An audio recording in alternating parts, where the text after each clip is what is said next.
বলদেরও জানাজা নাই, আহমদ শরীফেরও জানাজা নাই। বলদেরও গুরুস্থান নাই, আহমদ শরীফেরও গুরুস্থান নাই। দুই বলদে বেশ কম কত? দুইটা বেশ কম আছে। একটা ৬০ টেঙ্গা বলদ আর একটা ২ টেঙ্গা বলদ।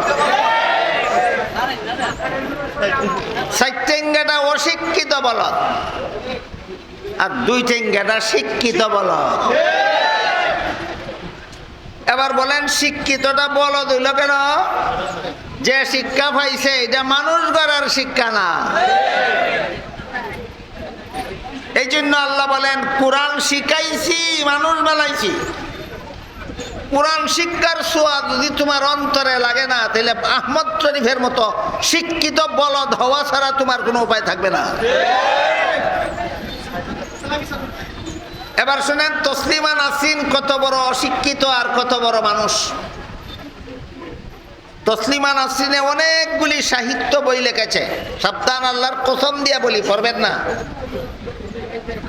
ইমান থাকবে না পড়লে, ইমান থাকবে না। আমাদের পড়তে হয় শয়তানি কথাগুলির দাঁত ভাঙ্গা জবাব দেওয়ার জন্য। আপনি পারবেন? আপনারা পড়বেন না।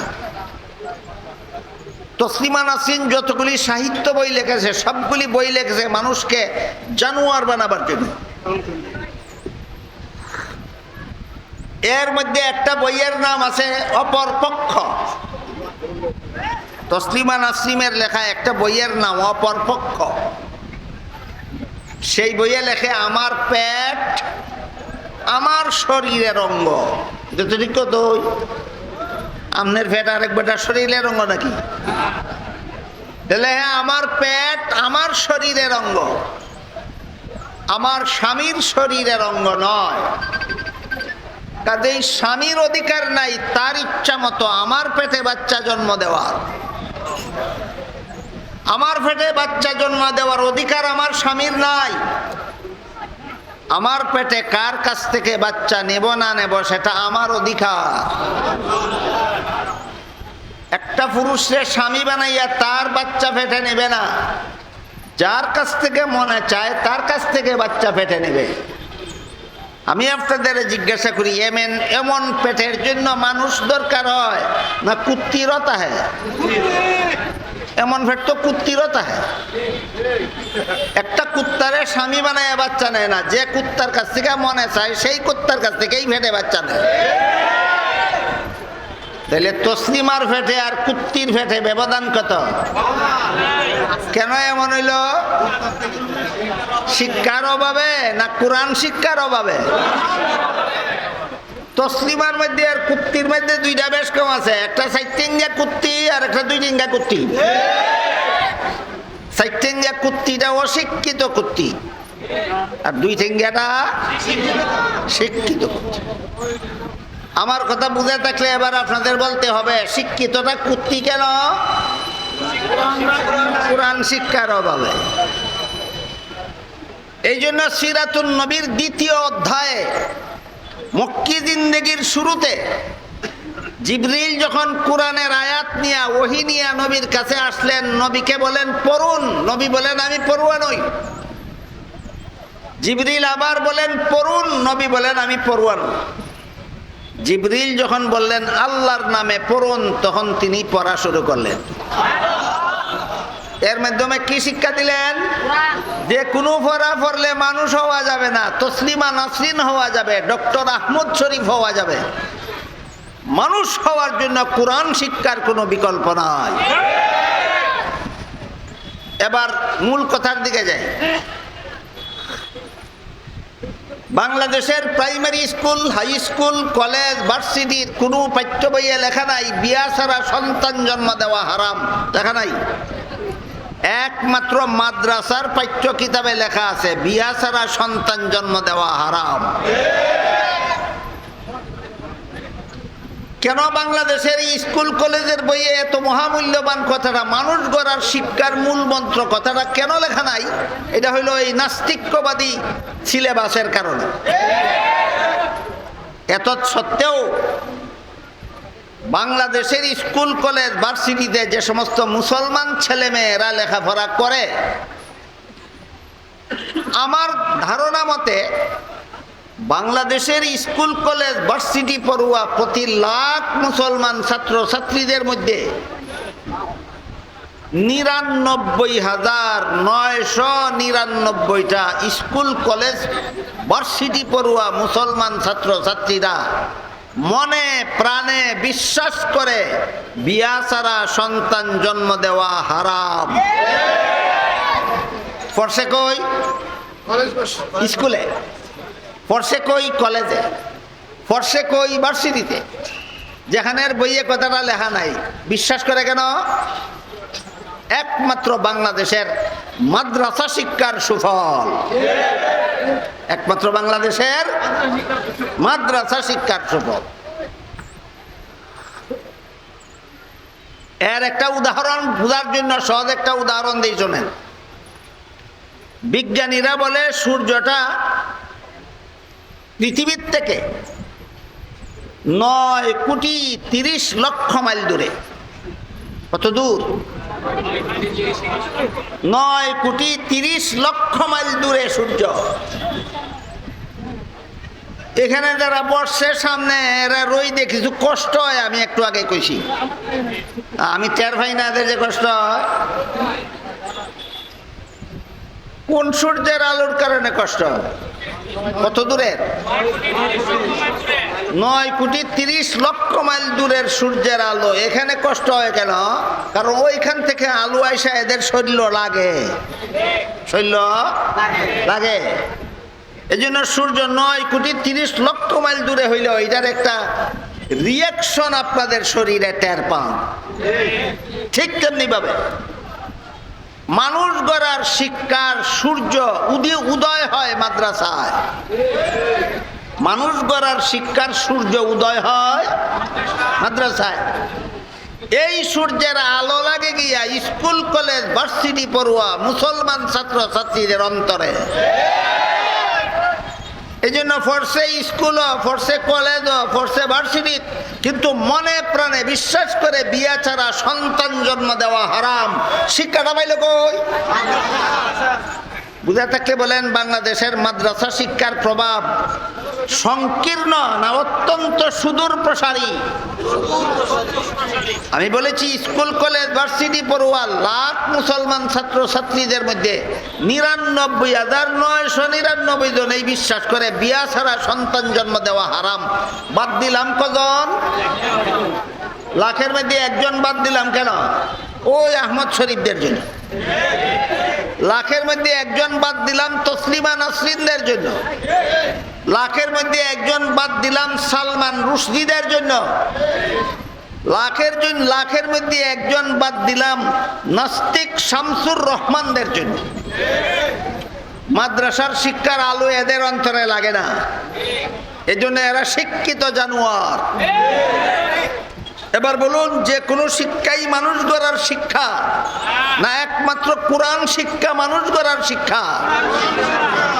এই কথাটা বুঝাবার জন্য জিবরিল যতক্ষণ বলেছেন পড়ুন, রাসূল ততক্ষণ বলেন আমি পড়ুয়া নই। জিবরিল যখন বলেছেন আল্লাহর নামে পড়ুন, তখন রাসূল পড়া শুরু করেছেন।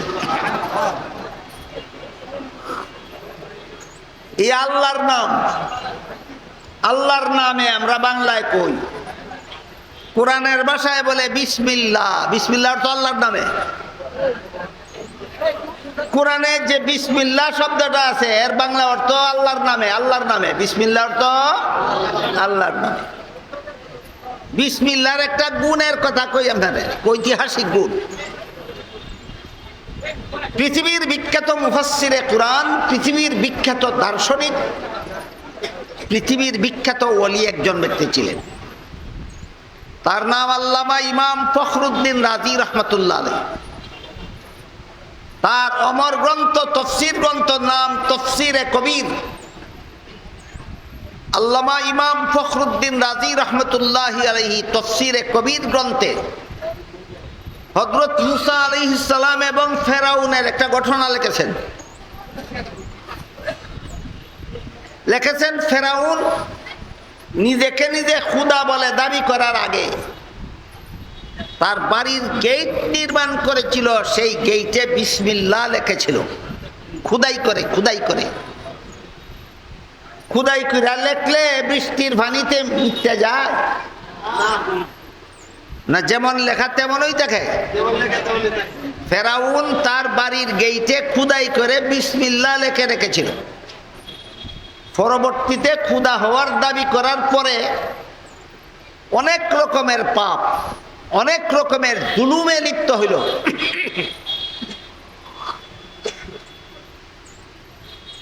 দীর্ঘদিন পরে হযরত মুসা আলাইহিস সালাম আল্লাহকে বললেন, হে আল্লাহ, এই পাপিষ্ঠ জালিমটাকে তোমার গজবের হাতে ধরো না কেন?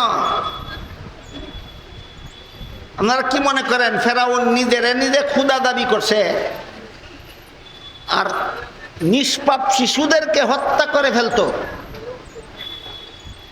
আর মুসলমান মেয়ে শিশুদেরকে দাসী বানাইয়া রাখতো? এরা কি আল্লাহ গজবের হাতে ধরার দরকার ছিল? ছিল না?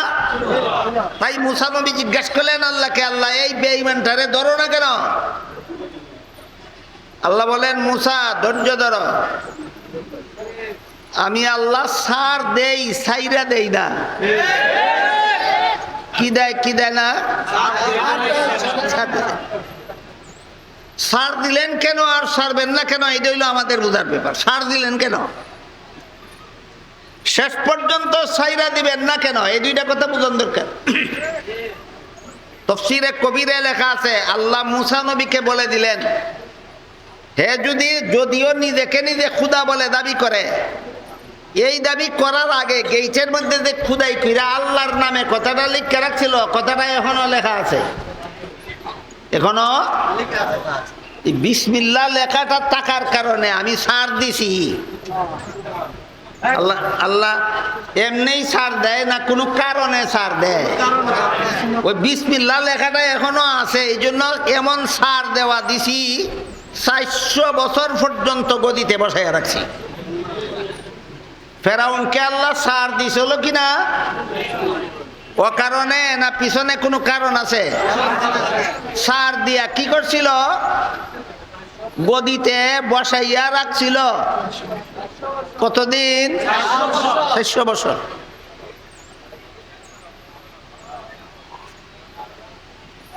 আল্লাহ গদি দান করলেই মনে করো না যে আল্লাহ তোমার প্রতি সদয়। আল্লাহ গদি দান করলে তুমি যদি নাফরমান হও, আল্লাহর অবাধ্য হও, আর আল্লাহ গদি দান করে, তাহলে বুঝালাইও আল্লাহ তোমারে ফেরাউনের মতো ছাড় দিছে। কার মতো? কি দিছে? ফেরাউনের মতো ছাড় দিছে। এরপরে আমরা বুঝি সাইরা দিল না কেন, ছাড় দিল কেন বুঝছেন? এখন বুঝেন সাইরা দিল না কেন, ফেরাউন আল্লাহ সাইরা দিল না কেন। এবার এটা বুঝেন, 400 বছরের ভিতরে ফেরাউনের কোনোদিন সর্দিও হয়নি, মাথা ব্যথাও হয়নি, জ্বরও আসেনি। তাইলে 400 বছরের অসুস্থ রাজা না সুস্থ রাজা? সুস্থ রাজা। এমত অবস্থায় সে একদিন দাবি করে বসলো, আমি শুধু তোমাদের রাজা নই, তোমাদের খুদাও।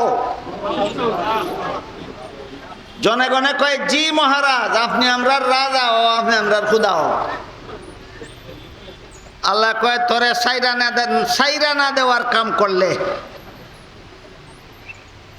আমার খুদাই লইয়া কারাকারি শুরু করলে, সাইরা দেওয়ার কাম করলে। তাফসীরের কিতাবে লেখা আছে, কোন দেশের শাসনকর্তা যদি বলে অথবা মনে করে যে আল্লাহর আইনে দেশ শাসন করলে শান্তি হবে না, আমার আইনে দেশ শাসন করলে শান্তি হবে, সে আরেকটা ফেরাউন। মীর জাফর একটাই ছিল, কিন্তু মীর জাফরের চরিত্র পরবর্তীতে যার মধ্যে পাওয়া যায় তারও কি কয়? মীর জাফরই কয়। ফেরাউন একটাই ছিল, ফেরাউনের চরিত্র পরবর্তীতে যার কাছে পাওয়া যায় তারও ফেরাউন ওই কয়। আপনাদের জমানার ফেরাউন কোন কোন সরকার?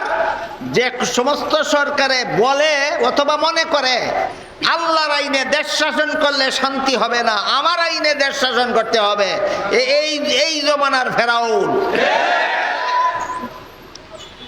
পরোক্ষভাবে নিজেকে নিজে খুদা হওয়ার দাবি করে। তাফসীরের কিতাবে লেখা আছে ও নিজে খুদা হওয়ার দাবি করে। ফেরাউন যখন নিজের খুদা হওয়ার দাবি করলো, দেশের মানুষে মান্য নিল, জি মহারাজ আপনি আমরা রাজা ও আপনার খুদা হ। আল্লাহ পাক রব্বুল আলামিন সাথে সাথে সিদ্ধান্ত নিলেন, তোরে খুদা হওয়ার মজা শিখাইয়া দেব, খুদা হওয়ার মজা শিখাইয়া দেব। সাথে সাথে আল্লাহ মিশরের যেই নদীর পানির দ্বারা গৃহস্থদের গৃহস্থী চলত, এই নদীরে হুকুম দিয়া নদীর পানি শুকাইয়া দিছে।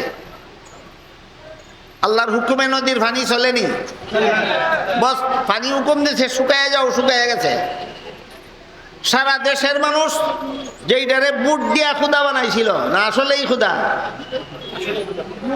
ফেরাউন কি আসলেই খুদা? জনগণের বুটে খুদা।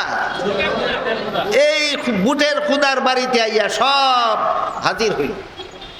আপনি কইলেন আপনি খুদা, আমরা বুট দিয়া বানাইয়া দিলাম, পানি শুকাইয়া গেছে, খুদা ছাড়া পানি দিবে কে? আপনি পানি দিয়ে দেন। ওখান যদি কয় আমি পানি দেওয়ার ক্ষমতা রাখি না, লাইয়া খুদার এলামাইব নি? এই কারণে আমি পানি দেওয়ার ক্ষমতা রাখি না, কইতেও পারে না, পানি দিতেও পারে না। করছেনি বেকায়দায়, বেকায়দায় ফইরাও আর একটা বাটপারি করছে। সর্বযুগের ফেরাউনেরা বেকায়দায় ফরিয়াও বাটপারি করে। এই ফেরাউন বেকায়দায় ফিরিয়া দুইটা বাটপারি করছে। এক নম্বর বাটপারি করছে, দেশের মানুষের কইছে তোমরা বাড়ি যাও, তোমাদেরকে আমি পানি দিতেছি। একটা বাটপারি করলো, মনে মনে জানে পানি দিতে পারবে না, তবুও কয় পানি দেব, এটা একটা বাটপারি। আর একটা বাটপারি করছে, রাত্রে জঙ্গল ঢুকিয়া আল্লাহর দরবারে সেজদাত ফিরে আল্লাহরে কয়, আল্লাহ আসলে তো তুমি ওই খুদা, আমি আসলে খুদা না, তুমি অরিজিনাল খুদা, আমি ডিজিটাল খুদা। আমরা দেশে একটা শব্দ বাইরেছে আজকাল, ডিজিটাল। আমি এগুলি বুঝি সুঝি না বেশি, আমি সোজা বুঝি। অরিজিনাল মানে আসল, আর ডিজিটাল মানে নকল। আসমান জমিনের খুদা তুমি অরিজিনাল খুদা, আর আমি দাবি করছি খুদা, জনগণে ভোট দিছে, আমি ডিজিটাল খুদা। দয়া কইরা নদীর পানিটা তুমি দিয়া দাও, মানুষে বুঝুক আমি দিছি, এই আর একটা বাটপারি। দয়া কইরা পানিটা তুমি দিয়া দাও আর মানুষে বুঝুক আমি দিছি। সেজদাত ফিরে আল্লাহরে কইয়া এরপরে কয়, কেন তোমার খুদাগিরি নিয়ে আমি এত বড় বাটপারি করলাম, এটার বিচারটা তুমি আমার মরণের দিন থেকে ইচ্ছা মতো কইরা লইও। দুনিয়ার দেলাও, আখেরাতে তুমি ইচ্ছা মতো আমারে সাইজ করো। দুনিয়াতে যত ফেরাউন আছে, সব ফেরাউনের মনে মনে একই কল্পনা থাকে, দুনিয়াটা লুটতে লই, আখেরা তো আল্লাহ ইচ্ছা মতো সাইজ করবো না। এই ফেরাউনের প্রেতাত্মা যারা আছে দুনিয়াতে, কান পেতে শুনো ফেরাউনের কাহিনী। দুনিয়াতে আল্লাহ কিছুদিনের জন্য তোমাদের সার দেয়, আর যেদিন থেকে ধরব এই দিন থেকে ইচ্ছা মতো সাইজ করে লিব। আল্লাহর সাইজ করা স্মরণ রাখবা।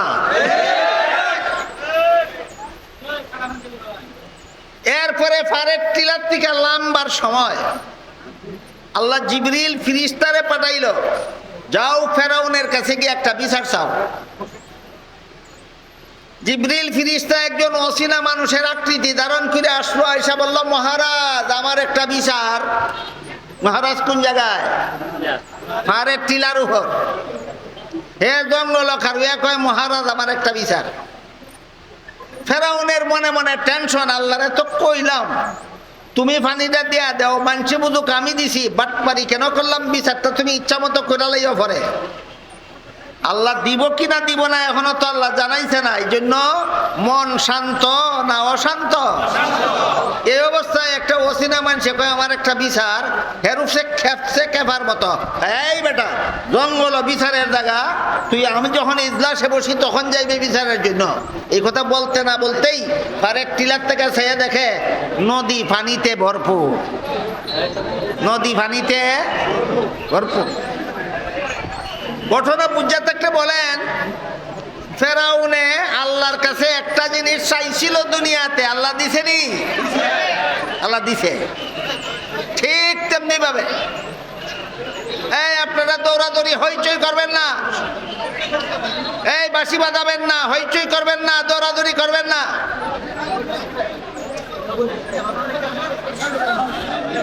এই মাথা নিয়ে এখন লাগছে, এই মাথা নিয়ে এখন লাগছে।